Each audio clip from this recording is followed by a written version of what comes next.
各位朋友今日講下我的花園首先講下呢個荔枝啦。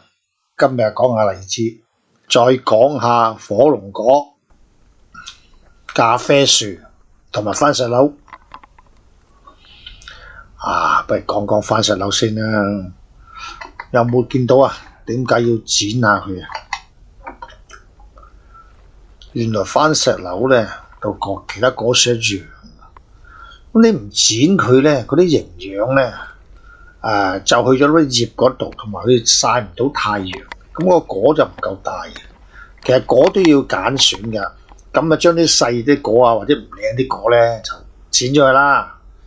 另一個原因就係，如果你唔剪咗佢呢，嗰啲果樹同果之間呢，嗰啲樹枝太多到呢冇咩陽光呢，佢生出嚟呢，嗰棵嘢呢就好茂盛，但係啲果就唔靚，咁所以要剪咗佢啦。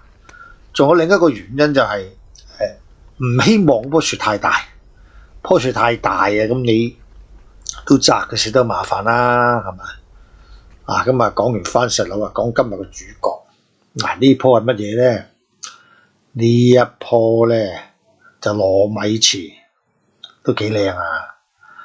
咁你睇一睇我今日就摘糯米糍啦棵果樹就好似唔係咁茂盛喎，好似唔係好多果咁喎。點解呢？答案就係呢，好多外來嘅人呢，走嚟摘，咁冇所謂啦，自己食唔晒，去走嚟摘咪走嚟摘咯。反正呢次都係最後一次㗎啦，因為收地政府，咁變咗呢荔枝呢就所剩無幾俾人摘咗。摘返兩粒自己食下玩下啦。不過啲朋友摘還摘唔好跌咗個井唔好跌咗水池度有陷阱嘅。再睇一睇呢啲龍眼，啲龍眼幾時熟呢？如果根據日子計呢，就應該係8月尾。8月尾呢啲龍眼就最熟噶啦。咁荔枝而家計呢，其實頭先我話俾人摘啦，係咪？其實荔枝已經係開始去尾聲噶啦，開始熟到爛噶啦。咁龍眼呢，亦都係嘅。如果你8月15號打後你唔摘呢，佢都係爛嘅。咁佢爛呢，咁即係等於冇咗啦，係嘛？咁所以好多嘢都睇時節嘅。咁你朋友如果有興趣，不過都冇啦，政府收地，最後呢次噶啦。今年嘅天氣呢，就好適合荔枝生長，所以呢度度都有荔枝。睇下而家荔枝呢都唔係好值錢，因為今年呢就特別好。荔枝就同龍眼呢都有啲相似嘅地方，點呢？佢唔係年年豐收嘅喎，佢今年豐收呢，出年就好少喎，咁嘅喎，鴛鴦咁樣嘅喎。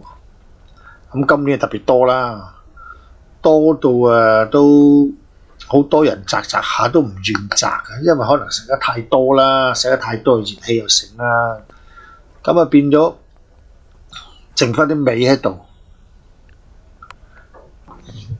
咁荔枝就唔可以食得太多，因為食得太多呢，有啲人係有問題嘅。龍眼就未熟，咁而家介紹下火龍果。火龍果都有啲怪怪地，你話佢難種呢，又唔係；你話佢易種呢，佢又唔開花唔結果。咁嗰啲花有啲好似類似霸王花咁啦，就唔知係定唔係啦，就好似霸王花。咁呢啲就係紅肉火龍果嚟嘅。有冇留意到嗰隻果側邊呢，俾我剪斷咗嘅。如果你唔剪斷佢呢，佢就唔開花又唔結果。所以有少少巧妙。今日介紹啲特別啲嘅嘢，係乜嘢呢？咖啡豆。其實咖啡唔好特別咧，就唔係，都唔係好特別。但係點解我話好特別咧？其實咖啡豆咧就應該大約喺10月中度咧先有得採摘嘅。咁今日都6月啫，點解會提早4個月有咖啡豆摘嘅咧？呢棵咖啡豆咧有個特別嘅，唔知點解舊年10月份嗰時，人哋摘豆嘅，佢就開花喎，唔知點解喎。咁佢開花嘅開得早啦，你睇睇隔離有啲細豆，呢啲細豆係正常花嘅，呢啲細豆咧就係2月嗰陣時開嘅花，係正常嘅豆嚟嘅。2月正常嘅豆咁咧熟嗰啲豆咧就舊年10月嘅。即係換句説話講咧，呢兩棵咖啡樹咧個開花嘅時間咧就提早咗幾個月，但係咧同時間咧今年嘅2、3月咧佢又開花喎，啲正常開花咁係咪好特別咧？香港我唔知點解會咁啦咁變咗一棵咖啡豆咧，一年咧就有2次摘。咁我種咗咁多年咖啡咧，種嚟玩啦，自己都係第一次。正常就係2月至3月開花，10月收果。咁今年提早咗收果睇下咩味道啦。不過而家暫時未熟，未熟嘅意思係咩嘢咧？如果你喺外國咧，用機摘咧就摘晒佢嘅。如果香港人手摘咧，就等佢熟透啲，熟透啲啲咖啡咧啲味咧就濃啲，所以2個禮拜到就會摘佢，但係個數量好少啦。都係咁講啦，呢啲咖啡豆要移植噶啦，最主要點解咧？呢度收地咁呢度收地之後，呢啲咖啡樹就冇噶啦。如果你唔掘就俾人鏟晒噶啦。所以呢幾棵咖啡樹就係個收場都係送俾人啦，因為冇地方種。我另外仲有啲好大棵嘅，另外嗰啲就2個人咁高啦，嗰啲好大棵，嗰啲種咗10幾年啦。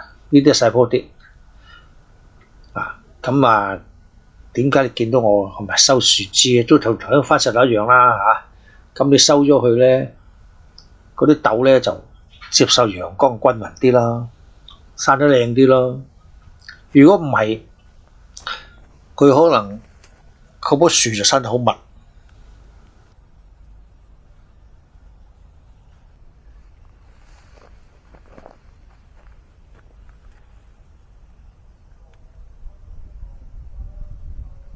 咖啡咧，好多人都以為係熱帶植物啦，呢個事實係，但係唔可以經常曬太陽㗎，最好就種喺啲大樹旁邊啦。如果唔係咧，佢會燶咗啲葉，所以種咖啡啲地方咧，喺熱帶嘅地方咧，就反而種喺半山嘅，就唔會種喺平原嘅，因為平原咧冇風吹啦，又翳焗啦，咁種得唔靚，所以通常都係種啲熱帶有樹或者係半山通下風多水分嘅地方。